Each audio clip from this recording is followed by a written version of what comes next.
নমস্কার বন্ধুরা, গপ্পসপ্পর সাথে মিষ্টিতে আপনাদের সবাইকে স্বাগত। হ্যাঁ, অনেক দিন বাদে আবার গল্প নিয়ে এসেছি।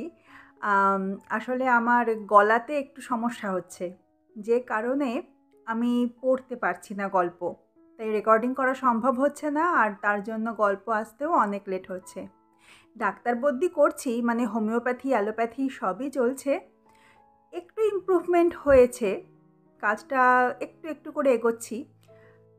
দেখা যাক, পুরোপুরি ঠিক হতে সময় লাগবে, গলাকে রেস্টও দিতে হচ্ছে, তাই লেট হচ্ছে আর কি কাজটা করতে।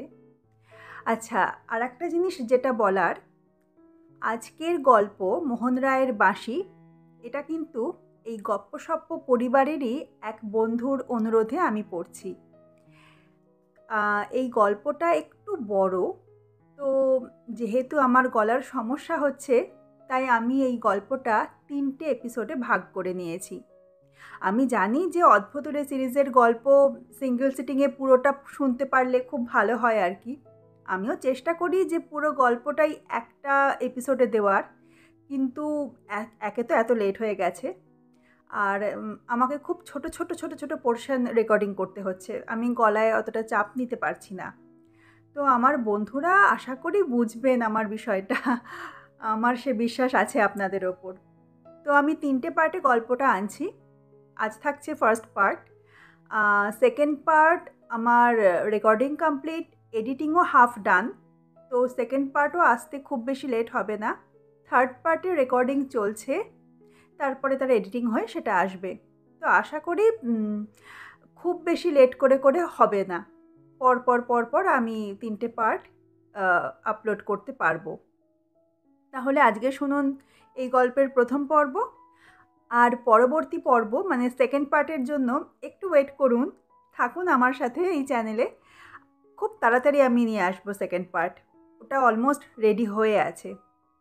ঠিক আছে, তাহলে শুরু করা যাক আজকের গল্পের প্রথম পর্ব। শুরু হচ্ছে অদ্ভুতুড়ে সিরিজ থেকে নেওয়া শীর্ষেন্দু মুখোপাধ্যায়ের লেখা মোহন রায়ের বাঁশি গল্পের প্রথম পর্ব।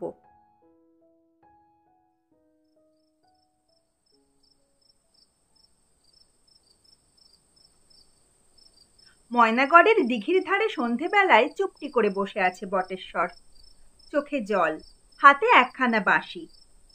পূব ধারে মস্ত পূর্ণিমার চাঁদ গাছপালা ভেঙে ঠেলে উঠবার চেষ্টা করছে। দিঘির দক্ষিণ দিককার নিবিড় জঙ্গল পেরিয়ে দক্ষিণা বাতাস এসে দিঘির জলে স্নান করে শীতল সমীরণে পরিণত হয়ে জলে হিলিবিলি কাঁপন তুলে বটেশ্বরের মিলিটারি গোঁফ ছুঁয়ে বাড়ি বাড়ি ছুটে যাচ্ছে।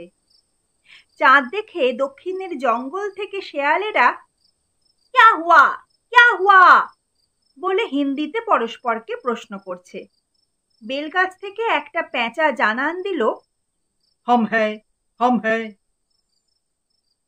বটেশ্বর একটা দীর্ঘশ্বাস ফেলে হাতের বাঁশিটার দিকে তাকালো। বহুকালের পুরনো মস্ত বাঁশি, গায়ের উপর পাত বসানো, তাতে ফুলকারি নকশা। দিন তিনেক আগে সকালবেলায় ঝোলা কাঁধে একটা লোক এসে হাজির, পরনে লুঙ্গি, গায়ে ঢলঢলে জামা, মুখে দাড়ি গোঁফের জঙ্গল, আর মাথায় ঝাঁকড়া চুল।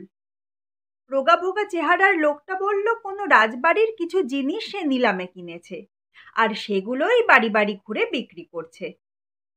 পুরনো আমলের রূপোর টাকা, জড়ি বসানো চামড়ার খাপে ছোট্ট ছুরি, অচল পকেট ঘড়ি, পেতলের দোয়াতদানি, পাশা খেলার ছক, হাতির দাঁতের পুতুল, এরকম বিস্তর জিনিস ছিল তার সঙ্গে। আর ছিল এই বাঁশিটা। বটেশ্বর জীবনে কখনো বাঁশি বাজায়নি, তবে বাজানোর শখটা ছিল। লোকটা বলল, এ যেমন তেমন বাঁশি নয় বাবু, রাজবাড়ির পুরনো কর্মচারীরা বলেছে এ হলো মোহন রায়ের বাঁশি। মোহন রায়টা কে? তা কি আমি জানি নাকি, তবে কেষ্ট বিষ্ট কেউ হবেন, বাঁশিতে নাকি ভর হয়। লোকটা 200 টাকা দাম চেয়েছিল। বিস্তর ঝোলাঝুলি করে 100 টাকায় যখন রফা হয়েছে, তখন বটেশ্বরের বউ খবর পেয়ে অন্দরমহল থেকে বেরিয়ে এসে রণরঙ্গিনী মূর্তি ধারণ করে বলল, কি টাকা কি খোলাম খুশি নাকি? হ্যাঁ, একটা বাঁশির দাম 100 টাকা। বলি, জীবনে তো কখনো বাঁশিতে ফোঁ দাওনি, তা তোমার হঠাৎ কেষ্ট ঠাকুর হওয়ার স্বাদ হলো কেন? হ্যাঁ, ও বাঁশি যদি তুমি কেনো, তাহলে আমি হয় ওই বাঁশি উনুনে গুঁজে দেবো, আর নয়তো আমি বাপের বাড়ি চলে যাব, এই বলে দিলাম। ফলে বাঁশিটা তখন কেনা হলো না বটে, কিন্তু ঘণ্টাখানেক বাদে বটেশ্বর যখন বাজারে গেল, তখন দেখতে পেল বুড়ো শিবতলায় লোকটা হা ক্লান্ত হয়ে বসে আছে। অগ্রপশ্চাৎ বিবেচনা না করে সে বাঁশিটা কিনে ফেলল। ফেরার সময় খিড়কির দরজা দিয়ে ঢুকে গোয়াল ঘরের পাটাতনে বাঁশবাখারির ভিতরে গুঁজে রেখে দিয়ে ঘরে এলো। আশ্চর্যের বিষয়, সেদিন রাতে তার ভালো ঘুম হলো না। তার কেবলই মনে হচ্ছিল বাঁশিটা যেন তাকে ডাকছে, নিশির ডাকের মতো, চুম্বকের মতো। কেবলই ভয় হতে লাগলো, বাঁশিটা চুরি হয়ে যাবে না তো? দ্বিতীয় রাতেও ঠিক তাই হলো। নিশুত রাতে বারবার উঠে বাঁশির নীরব আহ্বান শুনতে পেল সে, কিন্তু বউয়ের ভয় আর বেরোতে পারল না। আজ তার বউ বিকেলে পাড়া বেড়াতে গেছে। সেই ফাঁকে বাঁশিটা বের করে নিয়ে দিঘির ধারে এসে বসেছে বটেশ্বর। খুব নিরাপদ জায়গা। কালিদহ দিঘি ভূতের আখড়া বলে সন্ধ্যের পর কেউ এধারে আসে না। উত্তর ধারে বাঁশবনের আড়াল আছে। বটেশ্বর বাঁশি বাজাতে জানে না বটে, কিন্তু বাঁশিটাকে সে বড় ভালোবেসে ফেলেছে। কি মোলায়েমের গা, কি সুন্দর কারুকাজ! হেসে খেলে 100-150 বছর বয়স তো হবেই। এমন বাঁশির আওয়াজও মিঠে হওয়ার কথা, কিন্তু হায়, বটেশ্বর বাঁশিতে ফুঁ দিতেও জানে না। নিজের অপদার্থতার কথা ভেবে তার চোখে জল আসছিল। জীবনে সে কিছুই তেমন পেরে ওঠেনি। ছেলেবেলা থেকে স্বপ্ন ছিল হাদু মল্লিকের মতো বড় লোক হবে। হতে পারল কি? হরিপদ কাননগোর মতো ফুটফুটে চেহারাও তো ভগবান তাকে দেননি। ব্রজকিশোর দাসের পেল্লায় স্বাস্থ্যের ওপর কি কম লোভ ছিল তার? কিছুদিন ব্যায়াম ট্যায়াম করে শেষে হাল ছাড়তে হয়েছিল তাকে। তারক রায়ের মতো সুরেলা গলা কি তার হতে পারত না? আর কিছু না হোক, গোটা মহকুমা যাকে এক ডাকে চেনে, সেই শাহজাহান, সিরাজউদ্দৌলা বা টিপু সুলতানের ভূমিকায় দুনিয়া কাঁপানো অভিনেতা রাজেন হালদারের মতো হতেই বা কি দোষ ছিল? কিংবা লেখাপড়ায় সোনার মেডেল পেয়ে গরিবের ছেলে পাঁচু গোপাল যে ধাঁ করে বিলেতে চলে গেল, সেরকমটা কি একেবারেই হতে পারত না তার? পাঁচু গোপাল যে স্কুলে পড়েছে, সেই নরেন্দ্র নারায়ণ স্কুলে তো সেও পড়তো।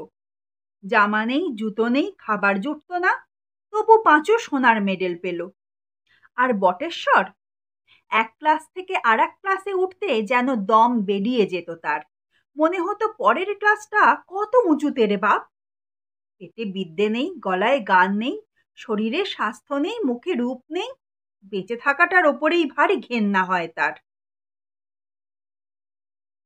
কালিদহের ভাঙা পৈঠায় বসে এই সব ভাবতে ভাবতে আর চোখের জল ফেলতে ফেলতে সে বাঁশিটার গায়ে হাত বোলাচ্ছিল।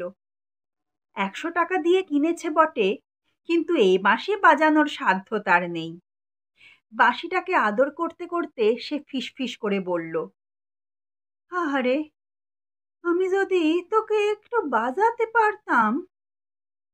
বটেশ্বরকে চমকে দিয়ে ঠিক সেই সময় কাছের আম গাছ থেকে একটা পাখি পরিষ্কার ইংরেজিতে বলে উঠল, do it, do it, do it. সত্যিই বলল নাকি? না, ও তার শোনার ভুল। পাখি তো কত রকম ডাক ডাকে, ওরা তো আর ইংরেজি জানে না। তবু ডাকটা নিয়তির নির্দেশ বলেই কেন যেন মনে হচ্ছিল তার। কে জানে বাপু, দুনিয়ায় তো কত অশৈলী কাণ্ডই ঘটে। তাই বটেশ্বর সাবধানে চারপাশটা একটু দেখে নিল। না, কেউ কোথাও নেই, থাকার কথাও নয়। কেউ দেখে ফেললে ভারী লজ্জার ব্যাপার হবে। একা একাই তার লজ্জা করছে, নিজের কাছেও কি মানুষ লজ্জা পায় না? দোনমনো করে সে বলে উঠল, একবার কি একটু চেষ্টা করব?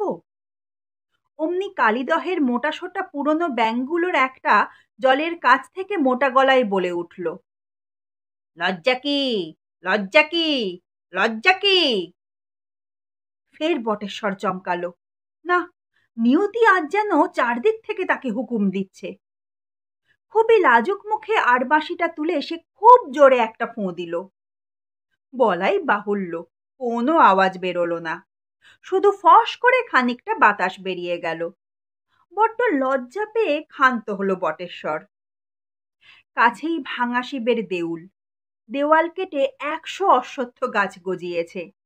সেখান থেকে একটা তক্ষক বলে উঠল, চেষ্টা করো, চেষ্টা করো, চেষ্টা করো। বটেশ্বর অবাক থেকে অবাকতর হচ্ছে। এসব কি ছদ্মবেশী দৈববাণী নাকি? চতুর্দিকে কি একটা অলৌকিক ষড়যন্ত্র চলছে যেন। বাঁশিওয়ালা বলেছিল বটে যে বাঁশিতে ভর হয়, তাহলে কি তার মতো আনাড়ির ফুঁয়ে বাঁশি বেজে উঠবে? একটু ভরসা মতো হলো বটেশ্বরের। আরো বার কয়েক ফুঁ দিয়ে দেখল সে। না, শুধুই ফসফস করে হাওয়া বেরোলো, আওয়াজ হলো না। হতাশ হয়ে সে চুপ করে বসে রইল।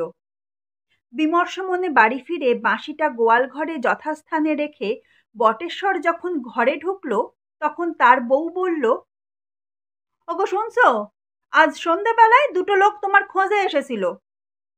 তারা কারা? কে জানে, চেনা লোক নয়। একজন তো খুব লম্বা চওড়া, আর একজন কেমন যেন শকুন শকুন চেহারা। কি দরকার তাদের? ওই শকুনের মতো লোকটা জিজ্ঞেস করলো একজন বুড়ো মানুষের কাছ থেকে আমরা একটা রূপবাঁধানো বাঁশি কিনেছি কিনা। যদি কিনে থাকি তবে তারা বাঁশিটা ডবল দামে কিনে নেবে। শুনে না আমার ভারী মন খারাপ হয়ে গেল গো। বাঁশিটা তোমাকে কিনতে দিলেই ভালো করতুম, তখন ডবল দাম পাওয়া যেত তাহলে এখন। বটেশ্বরের বুকের ভিতরটা খুব ধুকুর পুকুর করছিল। বলল, হ্যাঁ, ও, তা তুমি কি বললে? বললুম, একজন বুড়ো মানুষ বাঁশি বেচতে এসেছিল বটে, দরদামও হয়েছিল, কিন্তু শেষ অবধি আমরা আর সেটা নিইনি। তো তখন জিজ্ঞেস করলো বাঁশিটা কে কিনেছে তা আমি জানি কিনা। আমি তো বললাম, অত দাম দিয়ে ও বাঁশি এখানে কে কিনবে, তবে আমি ঠিক জানি না। এই জানো তো, দেখলাম বাঁশির জন্য খুব গরজ। এলেবেলে লোক নাকি পয়সাওয়ালা লোক? না না, বেশ পয়সাওয়ালা লোক বলেই তো মনে হলো। ওই শকুনির মতো দেখতে লোকটার হাতে কয়েকটা আংটি ছিল, আর গলায় সোনার চেন, গায়ে সিল্কের পাঞ্জাবি আর পরনে ধাক্কা পেরে ধুতি। লোকটার বেশ চমড়ানো গোঁফ আর বাবরি চুল, তবে চোখ দুটো যেন বাঘের মতো জল জ্বলে, তাকালে ভয় ভয় করে। ও, আর সঙ্গের লোকটা? সে কোনো কথাবার্তা বলেনি, চুপচাপ দাঁড়িয়েছিল। তাকে দেখে তো পালোয়ান টালোয়ান বলেই মনে হয়, এই পাহাড়ের মতো শরীর। এখন মনে হচ্ছে বাঁশিটা তোমাকে কিনতে না দিয়ে ভুলই হয়েছে জানো। বটেশ্বর এ কথার জবাব দিল না। চিন্তিত মুখে সে কুয়ো পাড়ে হাত মুখ ধুতে গেল। বাঁশিটার কি এমন মহিমা যে লোকে ডবল দামে কিনতে চায়? ঘটনাটা বেশ চিন্তায় ফেলে দিল তাকে। তবে এটা বোঝা শক্ত নয় যে বাঁশিটা খুব সাধারণ বাঁশি হলে লোকে বাড়ি বয়ে খবর করতে আসত না। সুতরাং বটেশ্বরের বুকের ধুকধুকুনিটা কমল না। একটা অজানা আশঙ্কায় তার মনটা কু ডাকতে লাগলো। ময়নাগড়ে নানান মানুষের নানান সমস্যা। এই যেমন কালীপদ সমাদ্দার, সে হলো চিরকেলে ব্যথা বেদনার রুগী। ব্যথা ছাড়া জীবনে একটা দিনও কাটায়নি সে। একদিন দাঁত ব্যথায় কাতরায় তো পরদিন কান কটকটানির চোটে বাপরে মারে করে চেঁচায়। পরদিনই হয়তো কানের বদলে হাঁটু কামড়ে ধরে একটা কেঁদো বাঘ যেন হাড় মাস চিবোতে থাকে। দুদিন পর মাজায় যেন কুড়ুলের কোপ পড়ার মতো ঝলকে ঝলকে ব্যথা সানিয়ে ওঠে। কোমর সারল তো মাথায় যেন কেউটের ছোবলের মতো ব্যথার বিষ তাকে কাহিল করে ফেলে। যেদিন আর কোনো ব্যথা না থাকে, সেদিন পেটের মধ্যে পুরনো আমাশার ব্যথাটা জাগিয়ে উঠে তাকে একেবারে পাগল করে তোলে। ব্রজকবরেজ অনেক নিরিখ পরখ করে বলেছে, আসলে ব্যথা তোমার একটাই, তবে সেটা বানরের মতো এডালে ওডালে লাফিয়ে বেড়ায়। ও ব্যথা যেমন চালাক তেমনি বজ্জাত। হাঁটুর ব্যথার ওষুধ দিলে ও গিয়ে মাজায় ঘাপটি মেরে থাকে, আবার মাজার ওষুধ পড়লেই লম্ফ দিয়ে দাঁতের গোড়ায় গিয়ে লুকিয়ে থাকে, আবার সেখান থেকে তাড়া খেলে গিয়ে কানের মধ্যে সেঁধোয়।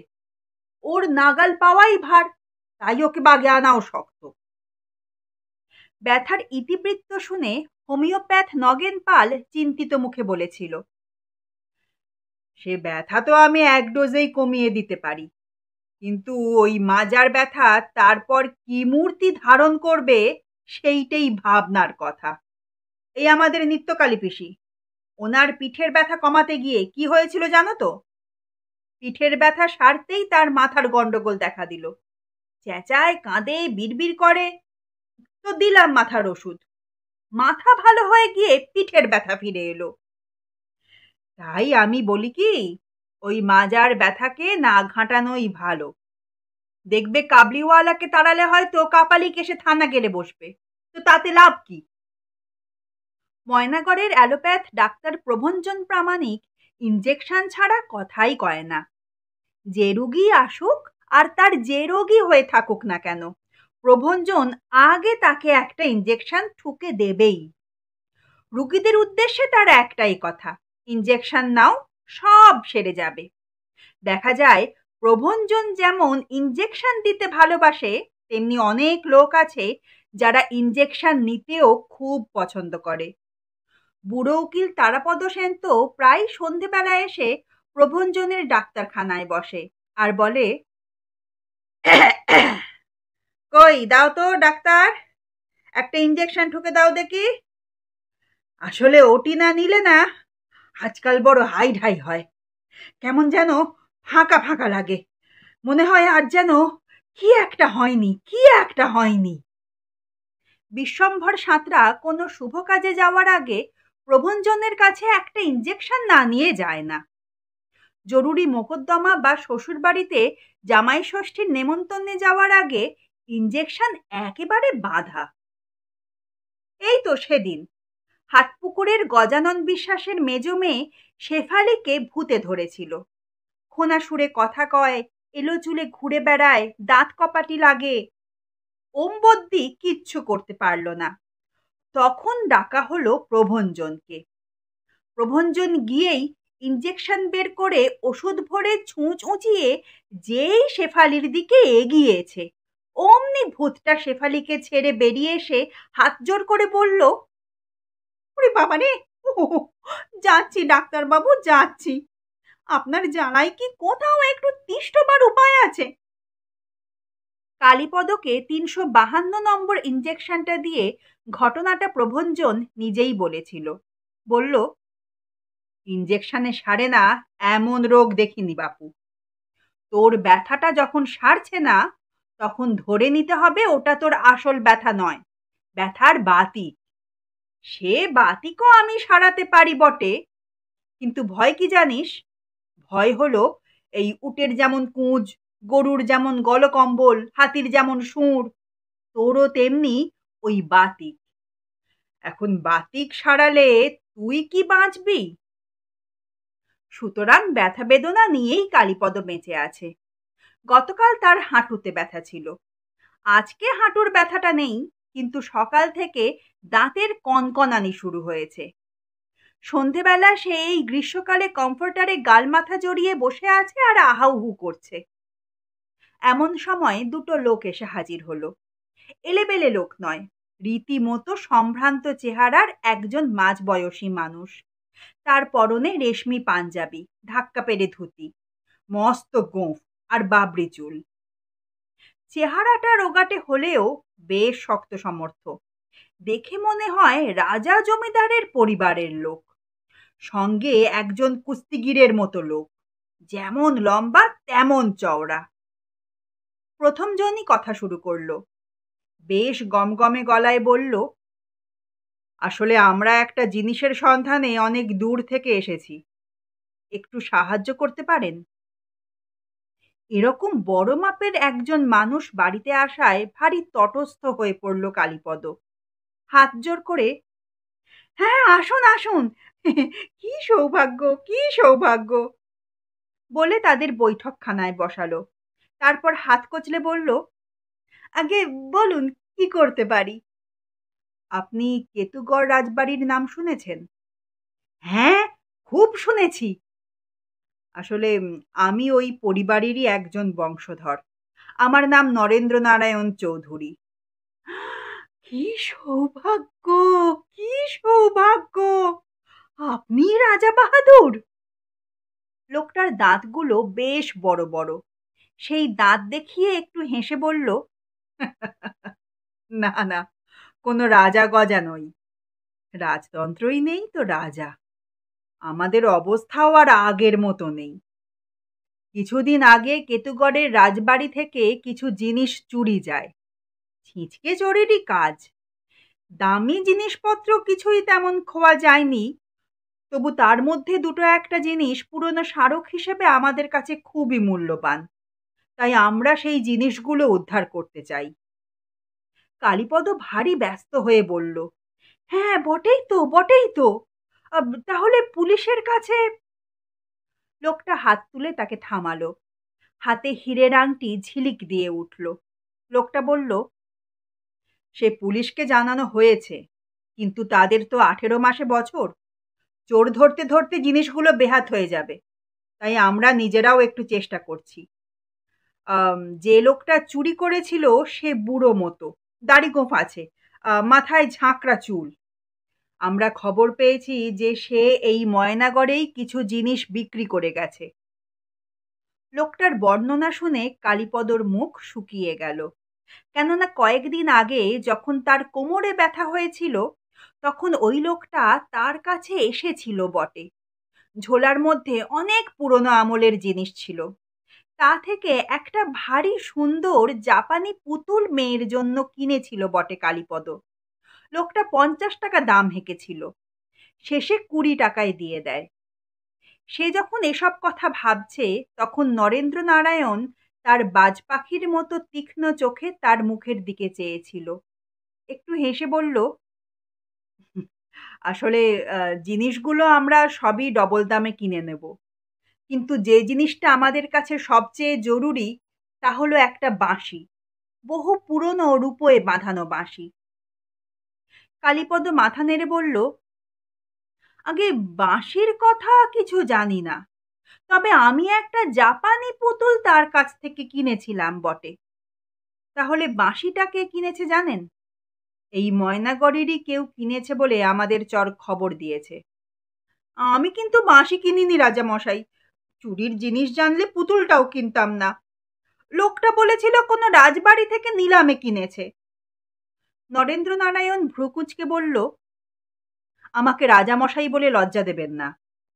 রাজত্ব থাকলে অবশ্য আজ আমার রাজা হওয়ারই কথা, কিন্তু তাই যখন নেই, তখন আমি আর রাজা গজা নই, সাধারণ মানুষ। লোকটা যাই বলুক, এর গা থেকে কালীপদ রাজা রাজা গন্ধ পাচ্ছিল। ঘরে রাজা গজা আসতেই কিনা কে জানে তার দাঁতের ব্যথাটাও উবে গেছে। সে গদগদ হয়ে বলল, আহা, গায়ে রাজ রক্তটা আছে তো নাকি? রাজত্ব না থাকলেও কি রাজার মহিমা কমে যায় নাকি? মরা হাতি লাখ টাকা। নরেন্দ্র নারায়ণ একটা দীর্ঘশ্বাস ফেলে বলল, শরীরে রাজার রক্তটাই যা আছে। যাকগে, জাপানি পুতুলটা আপনি বরং রেখেই দিন, ওটা না হলেও আমাদের চলবে, কিন্তু বাঁশিটা আমাদের উদ্ধার করতেই হবে। আপনি কি এ ব্যাপারে একটু সাহায্য করতে পারেন? কালীপদ হাত কচলে বলল, আগে আপনি যখন আদেশ করলেন তখন অবশ্যই খোঁজ করে দেখব। ও তো কর্তব্যের মধ্যেই পড়ে। আমরা বাঁশির জন্য পুরস্কার দিতেও রাজি আছি, আর ডবল দাম তো দেবই। কালীপদর চোখ চকচক করে উঠল, বলল, জি আজ্ঞে। ময়নাগড়ের সবচেয়ে বড় লোক হলো হাদু মল্লিক। তার মস্ত সুদের কারবার আর তেলের ব্যবসা, লাখো লাখো টাকা। তবে কিনা হাদু মল্লিককে দেখে সেটা বুঝবার উপায় নেই। সে হেঁটো ধুতি পরে, গায়ে মোটা কাপড়ের একখানা বিবর্ণ জামা, পায়ে সস্তা রবারের চটি। বেটে খাটো হাদু মল্লিক রাস্তা দিয়ে হেঁটে গেলে বড় মানুষ বলে চেনা দেয়। রোজকার মতোই হাদু সন্ধেবেলায় তার গদিতে বসে সারা দিনের হিসেব নিকেশ জাবদা খাতায় টুকে রাখছিল। এ সময়টায় তার বাহ্য জ্ঞান থাকে না, তবে আজ সে কিছু আনমনা। হয়েছে কি, দিন দুই আগে দুপুরের দিকে দাড়ি গোঁফওয়ালা একটা লুঙ্গি পরা লোক ঝোলা কাঁধে এসে হাজির। বলল কোন রাজবাড়ি থেকে নিলামে কিছু জিনিস কিনে এনেছে। রাজবাড়ির জিনিস শুনে হাদুর একটু কৌতূহল হলো। থলি থেকে বিস্তর অকাজের জিনিস বের করে দেখালো লোকটা। তার মধ্যে গোটা 20-25 পুরনো রূপোর টাকাও ছিল। রূপো দামি জিনিস বলে হাদু দরদাম করে গোটা 2 কিনে ফেলেছিল 30 টাকায়। জালি জিনিস হতে পারে ভেবে বেশি কিনতে সাহস হয়নি। কিন্তু গতকাল বিধু শ্যাকরা এসে টাকা দুটো দেখে চোখ কপালে তুলে বলল, করেছেন কি হাদু বাবু? হ্যাঁ, এ তো রূপোর টাকা নয়, রূপোর মোড়কে এই যে খাঁটি মোহর। আপনি ওজনটা দেখছেন না? রূপোর কি এত ওজন হয় নাকি? বলে বিধু একপাশ থেকে একটু ছিলকে কেটে দেখালো। ভেতরে সোনা চকচক করছে। সেই থেকে মনটা বড় হায় হায় করছে হাদুর। ওই 25টা টাকা যদি সাহস করে কিনে ফেলতো তাহলে কি ভালোটাই না হতো। এখন তার হাত কামড়াতে ইচ্ছে করছে। এত দুঃখ হচ্ছে যে হাদু ভালো করে খেতে বা ঘুমোতে পর্যন্ত পারছে না। পেটে বায়ু হয়ে যাচ্ছে, দুঃস্বপ্ন দেখছে। লোকটাকে খুঁজে আনতে সে তার পাইক পাঠিয়েছিল, কোথাও খুঁজে পাওয়া যায়নি তাকে। গতকাল থেকে তাই মনটা বড় উচাটন। আজ হিসেব করতে বসেও মাথাটা বড্ড গন্ডগোল করছে। আজ হয়েছে কি, 2709-এর 9, 8587-র 7, 10928-এর 8, 526-এর 6, 7332-এর 2 আর 10244-এর 4 যোগ করে হবে 36। সেই 36-এর 6 নামবে আর হাতে থাকবে 3। ঠিক এইখানটাতেই তার 40 বছরের হিসেব করা পাকা মাথায় কেমন যেন হরিবোল হয়ে গেল। কিছুতেই ঠিক করতে পারছিলেন না 36-এর কত নামবে আর কত হাতে থাকবে। 6 নেমে হাতে থাকবে 3, নাকি 3 নেমে হাতে থাকবে 6? কোনটা নামে আর কোনটা হাতে থাকে তা নিয়ে এমন গন্ডগোলে সে কখনো পড়েনি। অগত্যা সে বিশুপালকে লজ্জার মাথা খেয়ে জিজ্ঞেস করেই ফেলল, ওহে বিশু, বলছি 36-এর কত নামবে আর কত হাতে থাকবে বলো তো? বিশু সেই বিকেল থেকে 10টা টাকা হাওলাত চাইতে এসে বসে আছে। হাদু মল্লিক রাজিই হচ্ছে না। বলেছে, আজ 3 মাস 350 টাকা ধার নিয়ে বসে আছো, একটি পয়সাও তো ছোঁয়াওনি। 52 টাকা সুদ সমেত 402 টাকা আগে শোধ দাও, তারপর নতুন ধারের কথা। বিশু তবু আশায় আশায় বসে আছে। ধার চাইতে সে আর যাবেই বা কোথায়? সব জায়গাতেই তার দেনা। ময়নাগড়ের সবাই তার পাওনাদার। মেজাজটা আজ তার বড় খিঁচড়েই আছে। বিকেলেই দেখে এসেছে সন্ধ্যা বাজারে মাছওয়ালা সনাতন কাদা চিংড়ির ঝুড়ি নিয়ে বসেছে। কাদা চিংড়ি সে বড্ড ভালোবাসে। চচ্চড়ি রেঁধে খেতে যেন অমৃত। 10টা টাকা হাওলাত পেলে হয়ে যেত। এতক্ষণ আর সে মাছ নিশ্চয়ই পড়ে নেই। হাদুর প্রশ্ন শুনে তাই সে খিঁচিয়ে উঠে বলল, 36-এর কত নামে আর কত হাতে থাকে তারা আমি কি জানি? 10টা টাকা যখন ধার চেয়েছিলুম তখন খেয়াল ছিল না না যে এই শর্মাকেও এক সময় দরকার হবে। হ্যাঁ, 10টা টাকা ফেললেও না হয় চেষ্টা করে দেখতুম। তা যখন দাওনি তখন নিজের হিসেব তুমি নিজেই বোঝো। একধারে রাখাল মোদক চুপচাপ বসেছিল। সে হলো ময়নাগড়ের সবচেয়ে বোকা লোক। রোজ সন্ধেবেলায় সে হাদুর গদিতে টাকার গন্ধ শুঁকতে আসে। টাকা পয়সার গন্ধ মাখানো বাতাসে শ্বাস নিলে তার ভারী আরাম বোধ হয়। হাদু মল্লিকের গদিতে 7খানা সিন্দুকে টাকা পয়সা আর সোনা দানা গচ্ছিত। বাতাসে ম ম করছে টাকার গন্ধ। সকলে গন্ধটা পায় না বটে, কিন্তু রাখাল মোদক পায়, আর সেই গন্ধে তার একটু নেশার মতোও হয়। ঘরে বাইরে সবাই রাখালকে বোকা বলেই জানে। রাখালও লোকের মুখে শুনে শুনে জেনে গেছে যে সে খুব বোকা। নিজেকে বোকা বলে জানার পর থেকে সে খুব হুঁশিয়ার হয়ে গেছে। লোকের সঙ্গে কথা কইবার আগেই সে বলে নেয়, ভাই, আমি কিন্তু বড্ড বোকা, আমাকে একটু ভালো করে বুঝিয়ে বলতে হবে কিন্তু। বাজারে গিয়ে দোকানিদের সে বলে, আমি বড্ড বোকা তো, তোমরা কিন্তু আমাকে আবার ঠকিয়ে দিও না। এই তো কয়েকদিন আগে তার বাড়িতে মাঝরাতে চোর ঢুকেছিল। রাখাল ঘুম ভেঙে চোরকে দেখে বলল, করো কি, আমি যে বড্ড বোকা মানুষ, আমার বাড়িতে কি চুরি করতে আছে? চোরটা খুব বিরক্ত হয়ে বলল, কে বলল আপনি বোকা? হ্যাঁ, আপনাকে তো বেশ শেয়ানা লোক বলেই মনে হচ্ছে। আচ্ছা, চোরকে ভরকে দিতে চান বুঝি? রাখাল বেশ বুক ফুলিয়ে বলল, মোটেই শেয়ানা নই হে, ময়নাকর ঢুঁড়লেও তুমি আমার মতো বোকা লোক পাবে না। চোরটা একটা ফুৎকারে তার দাবি নস্যাৎ করে বলল, ওই আনন্দেই থাকুন। পদ্মলোচন আঢ্যকে চেনেন? আরে ওই যে শ্বশুর বাড়িতে গিয়ে যে বট পাতা দিয়ে সাজা পান খেয়ে তারিফ করেছিল। আর হরেন পাড়ুই কি কম যায় নাকি? পাশের নন্দরামের বাড়িতে ডাকাত পড়েছে। হরেন পাড়ুই গিয়ে সর্দারের হাতে পায়ে ধরে বলে কিনা, আমার বাড়িতে একটু পায়ের ধুলো না দিলেই যে নয়, নন্দরামের বাড়িতে ডাকাতি হলো আর আমার বাড়িতে যদি না হয় তাহলে কি শ্বশুর বাড়িতে আমার প্রেস্টিজ থাকবে? তা আপনি কি তাদের চেয়েও বেশি বোকা নাকি? আর বোকা হলেও আপনি মোটেই 1 নম্বর নন, 3, 4 বা ওই 5 নম্বর। রাখাল এ কথার তীব্র প্রতিবাদ করতে যাচ্ছিল, কিন্তু ঠিক ওই সময় তার বউ উঠে ঠ্যাঙা নিয়ে তাড়া করায় চোরটা পালিয়ে যায়। উপরন্তু মাঝরাতে চোরের সঙ্গে তর্ক করতে গিয়ে বউয়ের ঘুম ভাঙানোয় বউ রেগে গিয়ে রাখালকে উস্তুম কুস্তুম বকাঝকা করে। আজকাল তাই নিজের বোকামি সম্পর্কে রাখালের একটা সন্দেহ দেখা দিয়েছে। হয়তো সে নিরেট বোকা নয়, তার বোকামিতে হয়তো ফুটো ফাটা আছে। চোরটা তো কত বাড়িতে ঘোরে, ওর কত অভিজ্ঞতা। টাকার গন্ধে রাখালের চোখ আরামে বুজে আসছিল। এমন সময়ে 36 নিয়ে গন্ডগোলটা তার কানে এলো।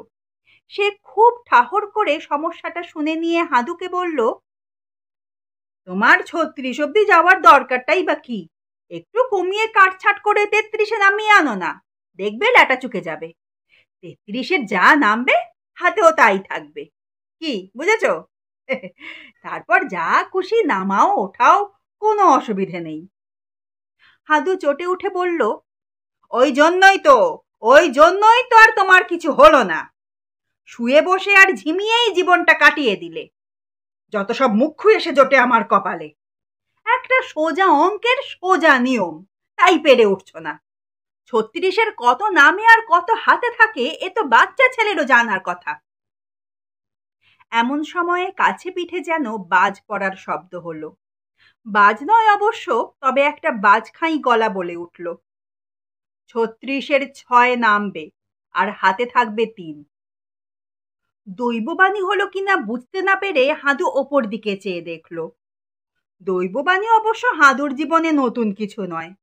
কোনো বেয়ারা মতলববাজ খদ্দের এলেই তার কানে কানে ফিসফিস করে দৈববাণী হয়, দিও না হে, একে ধার কর্য দিও না। কিন্তু এরকম বজ্রপাতের মতো বিকট দৈববাণী সে আর শোনেনি। দৈববাণীর উদ্দেশ্যে হাত জোর করে একটা নম ঠুকে হাদু 36-এর 6 নামাতে যাচ্ছিল। এমন সময় সেই দৈববাণীর গলাটাই দরজার কাছ থেকে এক পর্দা নিচে নেমে বলল, ভিতরে আসতে পারি? হাদু দেখল দরজার বাইরে 2টো লোক দাঁড়িয়ে। সামনের লোকটার পোশাক আশাক, গলার চেন, হাতে হীরের আংটি লম্ফের আলোতেও চোখে পড়ার মতো। সাধারণ খদ্দের নয়। হাদু শশব্যস্তে বলল, আসুন আসুন, আস্তাজ্ঞে হোক, আস্তাজ্ঞে হোক, বস্তাজ্ঞে হোক। রোগাটে, লম্বাটে, ফর্সাটে, গুঁফো এবং বাবরিবান লোকটাকে দেখে বিশু আর রাখালও নড়ে চড়ে বসল। হাদু হাত জোর করে বলে উঠল, আজ্ঞা করুন। লোকটা চারদিকটা একবার উদাস চোখে দেখে নিয়ে তার রাজকীয় গলায় বলল, আমি কেতুগড় রাজবাড়ি থেকে আসছি। আমার নাম নরেন্দ্র নারায়ণ। আমি রাজা দিগীন্দ্র নারায়ণের ভ্রাতুষ্পুত্র। হাদু বিগলিত হয়ে বলল, কি সৌভাগ্য, কি সৌভাগ্য! এই যে ভাঙা ঘরে চাঁদের উদয়, এই যে ইঁদুরের গর্তে বেড়াল, এই যে একেবারে এঁদো পুকুরে গাদা বোট, আরো কি যেন। ওহে বিশু, বলো না। বিশু কিছু বলার আগেই রাখাল বিশ্বাস বিগলিত হয়ে বলে ফেলল, এ যেন পায়েসের বাটিতে পরমান্ন, এ যেন গদাহস্তে ভীমের প্রবেশ। বিশু তাড়াতাড়ি উঠে পায়ের ধুলো নিয়ে একগাল হেসে বলল, তাই বলুন, দেখেই কেমন সেনা সেনা লাগছিল। নরেন্দ্র নারায়ণ বরাভয়ের মুদ্রায় সবাইকে শান্ত করে তেমনি গম্ভীর গলায় বলল, আসলে বিশেষ প্রয়োজনেই আমার ময়না করে আসা। রাজবাড়ি থেকে কিছু জিনিস চুরি গেছে। খবর পাওয়া গেছে দাড়ি গোঁফওয়ালা একজন মধ্যবয়সী লোক জিনিসগুলো এই গাঁয়ে এবং আশেপাশে বিক্রি করে গেছে।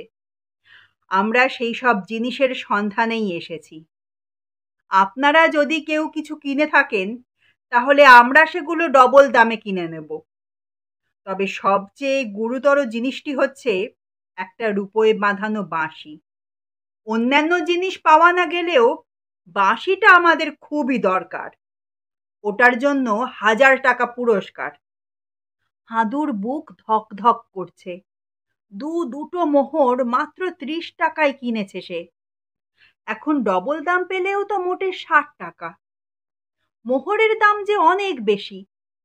সে গলা খাঁকারি দিয়ে বিগলিত মুখে বলল, হ্যাঁ, এসেছিল বটে একটা পাগলা মতো লোক। আসলে আমি চোরাই জিনিস দেখেই বুঝতে পারি কিনা, তাই আর তাকে বেশি পাত্তা টাত্তা দিইনি। চোরটাদের সঙ্গে কারবার করে কি মরবো নাকি রাজামশাই? বিশুপাল দুঃখের গলায় বলল, আরে ডবল দামের কথা আগে জানতে পারলে কিছু জিনিস আমি কিনে রাখতাম। রাখাল বিশ্বাসও বলল, ওহো, বড্ড ভুল হয়ে গেছে। লোকটা আমার বাড়িতেও এসেছিল বটে। তা রাজামশাই, বাঁশিটা কি রূপোয় বাঁধানো না হলেও চলবে? হ্যাঁ, আমার সেজো ছেলে গুলো কয়েকদিন হলো একটা বাঁশি হাতে ঘোরাঘুরি করছে দেখছি। নরেন্দ্র নারায়ণ দৃঢ়তার সঙ্গে মাথা নেড়ে বলল, না, আমাদেরটা রূপোয় বাঁধানো এবং অনেক দিনের পুরনো। ও বাঁশি যার তার কাছে যাওয়া খুবই বিপজ্জনক। ক্লাস 5 থেকে 6-এ উঠতে সত্যগোপালের লেগেছিল 2 বছর। 6 থেকে 7-এ উঠতে পাক্কা 3 বছর, আর 7 থেকে 8-এ উঠতে আরো 3।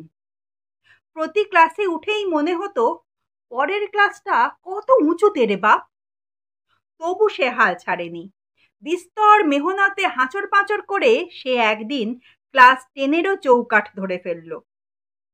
হেড স্যার পান্নালাল বাবু পর্যন্ত অবাক হয়ে বলেই ফেললেন, সূর্যি কি পশ্চিম দিকে উঠলো নাকি রে সতু? হ্যাঁ, তুইও ক্লাস 10-এ উঠে পড়লি? বাবা, বড় খুশি হলুম। এই তো আর বছর 10 আমার চাকরি আছে, তার মধ্যেই মাধ্যমিকের বেড়াটা ডিঙিয়ে যেত বাবা। তা হেড স্যারের স্বপ্ন সার্থক করেছিল সত্যগোপাল। 10 বছর নয়, সবাইকে অবাক করে দিয়ে সে মাত্র 4 বছরের চেষ্টায় মাধ্যমিকও পাশ করে ফেলল। লোককে অবাক করে দেওয়ায় সত্যগোপালের জুড়ি নেই। মাধ্যমিক পাশ করে সে লেখাপড়ায় ইস্তফা দিয়ে সমাজ সেবায় নেমে পড়ল। সবাই জানে যে সমাজ সেবা মানে ভ্যারেন্ডা ভাজা, সুতরাং সবাই ধরেই নিয়েছিল সত্যগোপালের কিছু হবে না।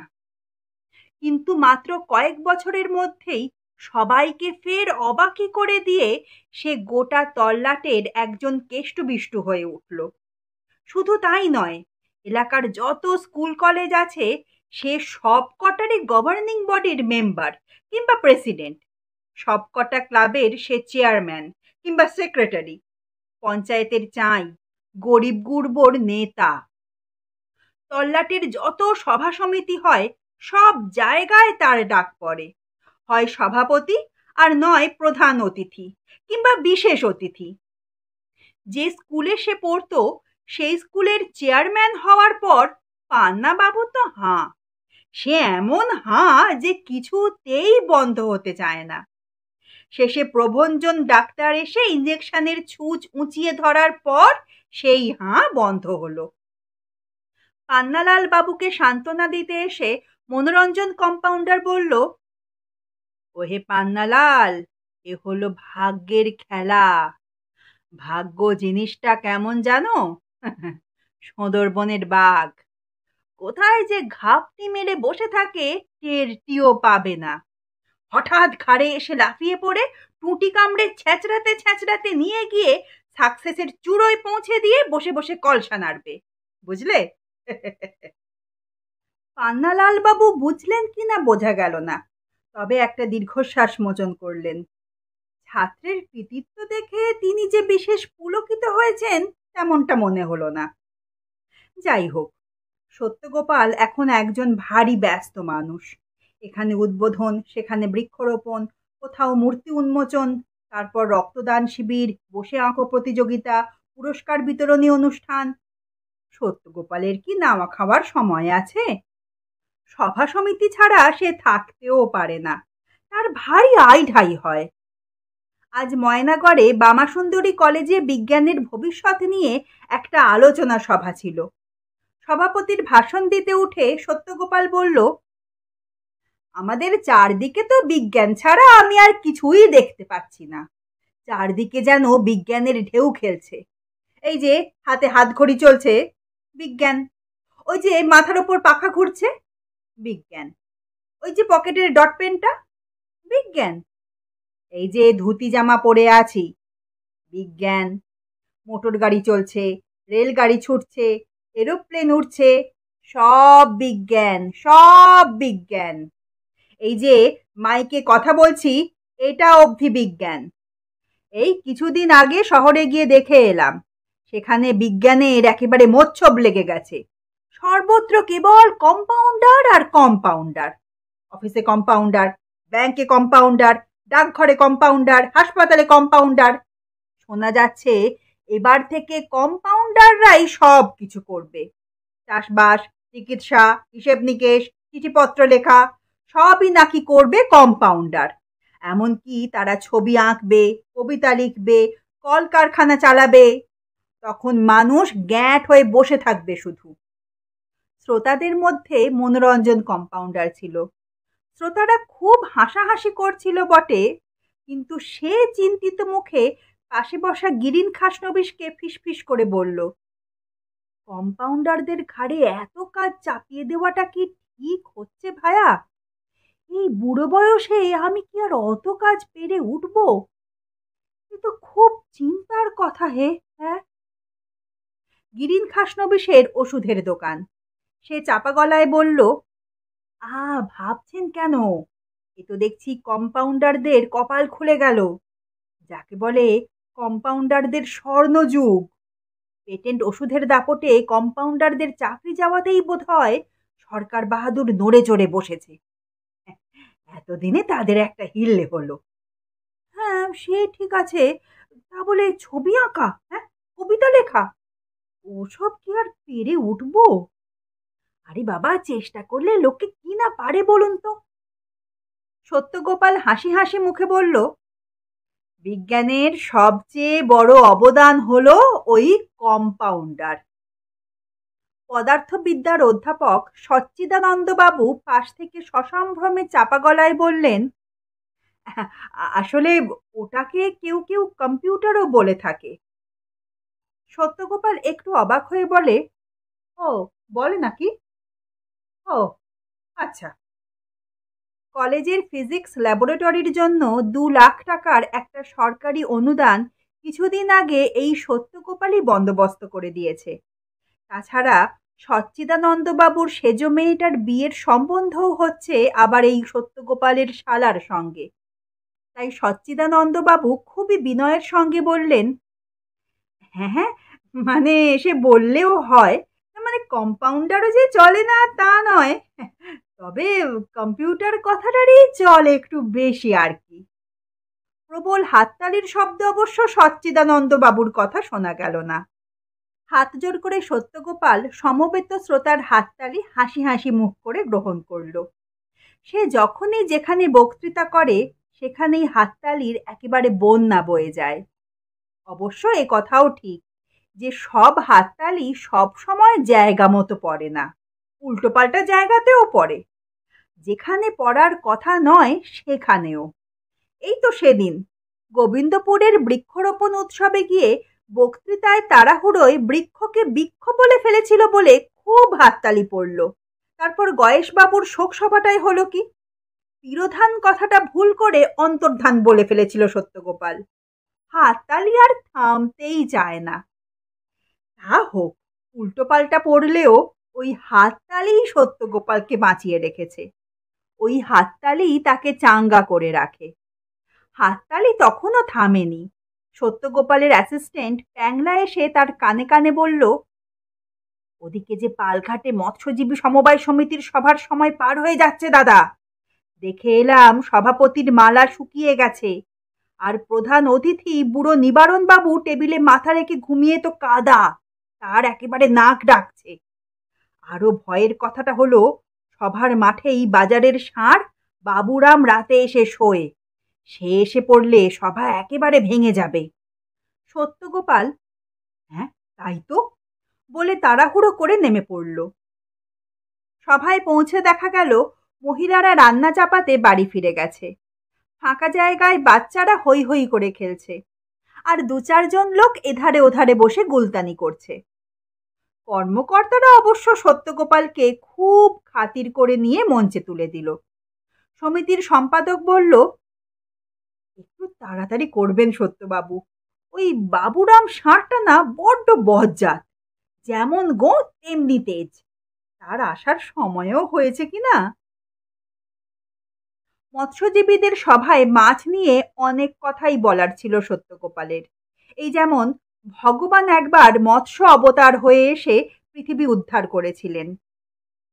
রবীন্দ্রনাথের একটা কোটেশনও ঠিক মনে করা ছিল, মিনগণ হীন হয়েছিল সরোবরে, এখন সুখেতে তারা জলক্রীড়া করে।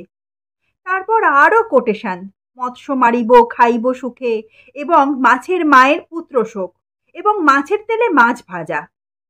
তাছাড়া না নিয়ে গেল বোয়াল মাছে এবং কই মাছ ভাজা খেতে শৈল গেছে ভুলে।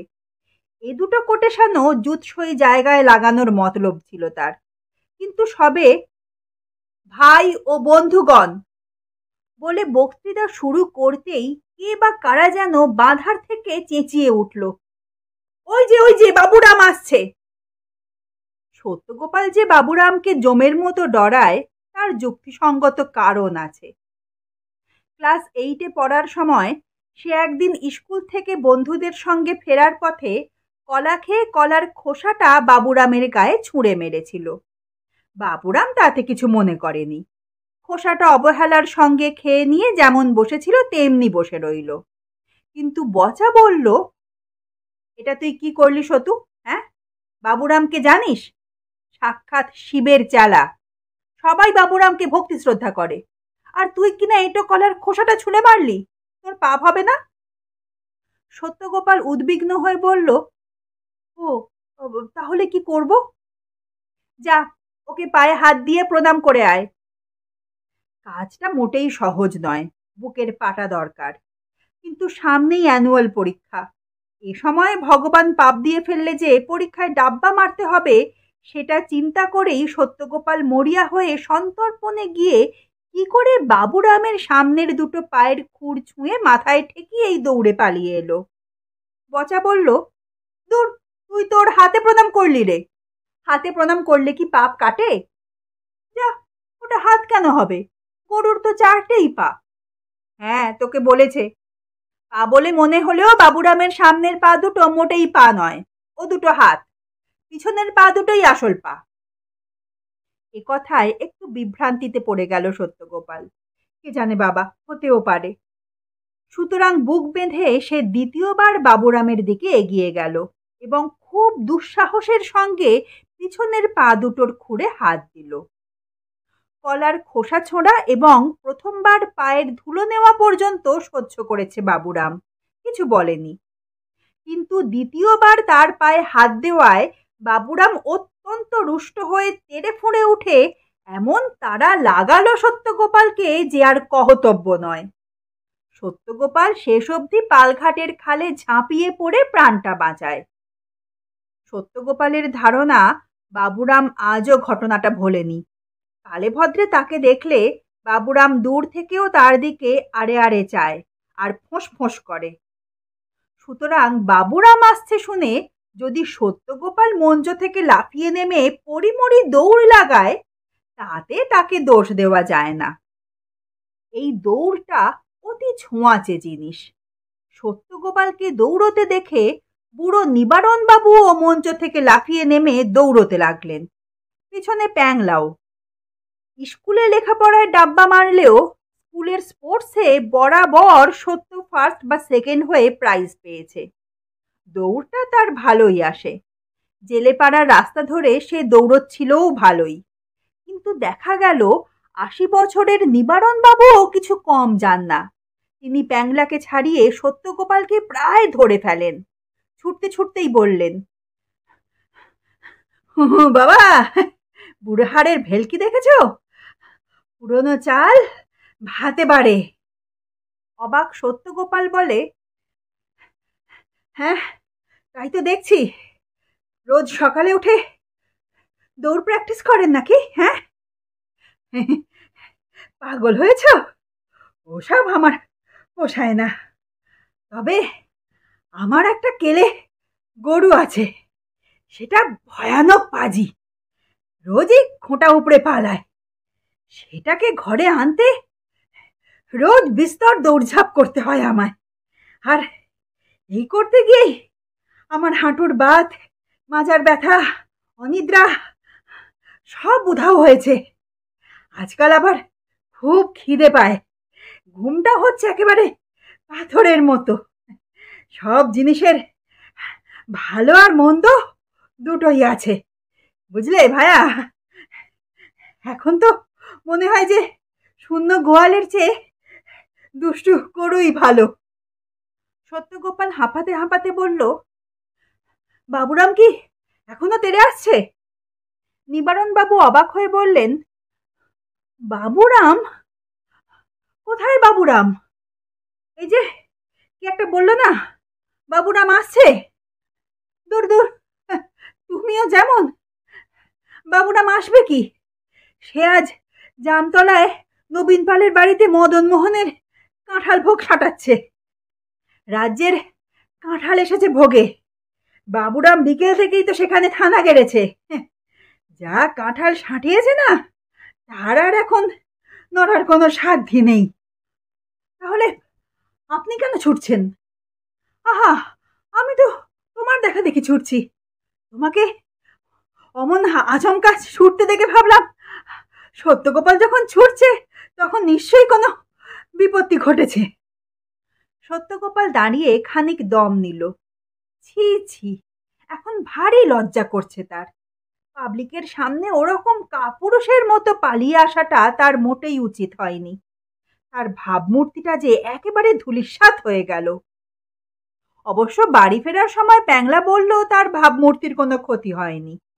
সে পরিস্থিতির চাপে মাঝে মাঝে নেতাদের ভাবমূর্তি টলমল হয় বটে, কিন্তু 2-4 দিনের মধ্যেই আবার সব আঁটো হয়ে বসে যায়।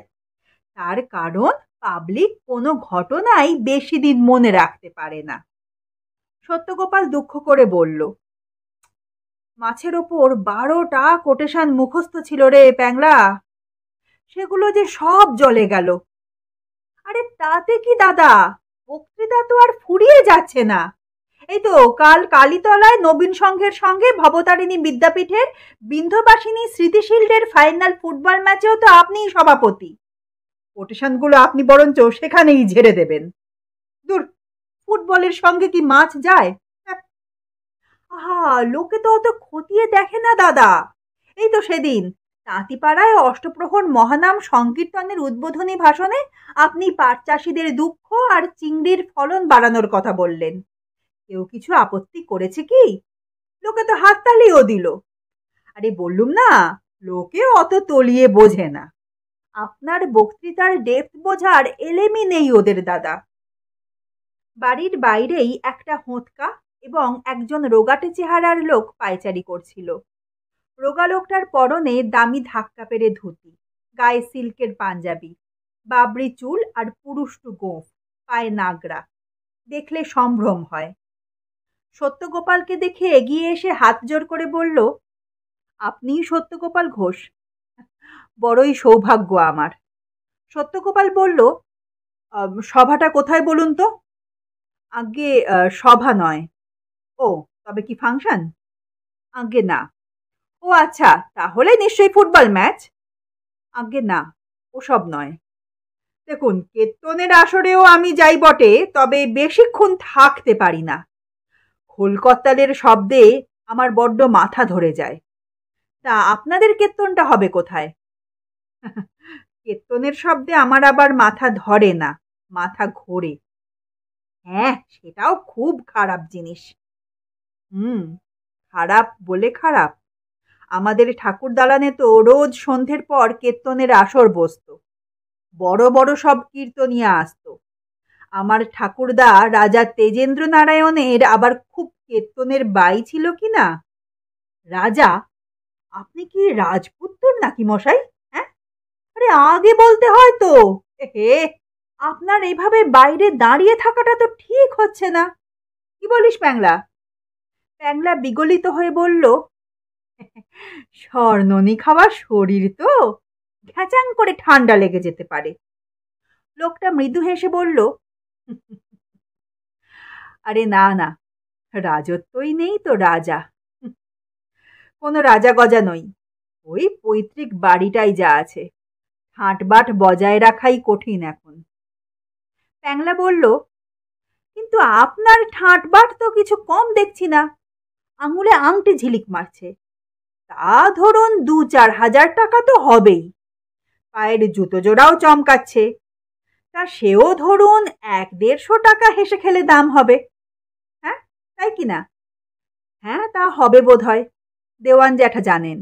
কেনাকাটা তো আর আমরা করি না, ওসব দেওয়ান জ্যাঠাই করেন। সত্যগোপাল বলল, তা রাজবাড়িটা কি কাছে পিঠে কোথাও? হ্যাঁ, বেশি দূরেও নয়। কেতুগড়ের নাম শুনেছেন কি? সত্যগোপাল একটু ভাবিত হয়ে বলল, কেতুগড়? তা শুনেছি বোধ হয়। নামটা যেন চেনা চেনা ঠেকছে। কি বলিস রে প্যাংলা? হ্যাঁ হ্যাঁ হ্যাঁ, কেতুগড় তো। তা কেতুগড়ের নাম কি আর শুনিনি? কত জায়গারই তো নাম নিত্যি শুনছি। কেতুগড় আর কি দোষ করলো? তা কীর্তনটা হচ্ছে কবে? লোকটা মাথা নেড়ে বলল, কীর্তন হচ্ছে না। আমি বর্তমান রাজা দিগীন্দ্র নারায়ণের ভাইপো নরেন্দ্র নারায়ণ। রাজবাড়ি থেকে সম্প্রতি কিছু জিনিস চুরি গেছে। খবর আছে সেগুলো এই ময়নাগড় এবং আশেপাশেই আছে। আমরা সেগুলো উদ্ধার করতেই বেরিয়েছি, বিশেষ করে রূপোয় বাঁধানো একটা বাঁশি। সত্যগোপাল অবাক হয়ে বলল, বাঁশি? আগে হ্যাঁ, বহু পুরনো জিনিস সেটা। 100 বছর আগে কেতুগড় রাজবাড়ির দরবারে মোহন রায় নামে একজন বাঁশুড়ে ছিলেন। ভবঘুরে আর খ্যাপাটে গোছের লোক। মাঝে মাঝে কোথায় উধাও হয়ে যেতেন। কেউ বলতো লোকটা মস্ত সাধক, আবার কেউ বলতো জাদুকর। তাকে নিয়ে অনেক কিংবদন্তি আছে। সেই চুরি যাওয়া বাঁশিটা তাঁরই। আমরা সেটা উদ্ধার করতে এসেছি। এর জন্য 1000 টাকা পুরস্কার আছে। আপনি তো একজন গণ্যমান্য লোক, সবাই আপনাকে ভারী শ্রদ্ধা করে। এখন আপনি একটু চেষ্টা করলে বাঁশিটা উদ্ধার হয়। আচ্ছা, বাঁশিটাই খুঁজছেন কেন বলুন তো? আগে পুরনো জিনিস তো, ওই একটা স্মৃতিচিহ্ন আর কি। তাছাড়া লোকে বলে ও বাঁশি আর কেউ বাজাতে পারে না। আর যদিও বা কেউ বাজাতে পারে, তাহলে সঙ্গে সঙ্গে মারা পড়বে। আমরা আসলে কথাটা বিশ্বাস করি না, গুজবই হবে। তবু বলাও তো যায় না। আমরা চাই না বেঘরে একটা লোকের প্রাণ যাক। এখন আপনি একটু চেষ্টা করলে বাঁশিটা উদ্ধার হয়, আর একটা লোকের প্রাণও বাঁচে।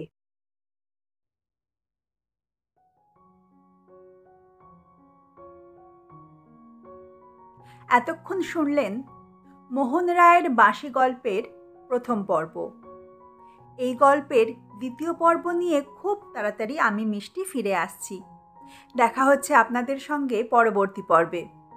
আর আপনাদের যদি কোনো গল্পের রিকোয়েস্ট থাকে, আমাকে কমেন্ট বক্সে লিখে পাঠান। গল্পের নাম, লেখকের নাম যদি জানা থাকে, এই দুটো লিখে আমাকে কমেন্ট বক্সে জানান। আমি চেষ্টা করব সেই গল্প পড়ার। আজ তাহলে আসি। বাই।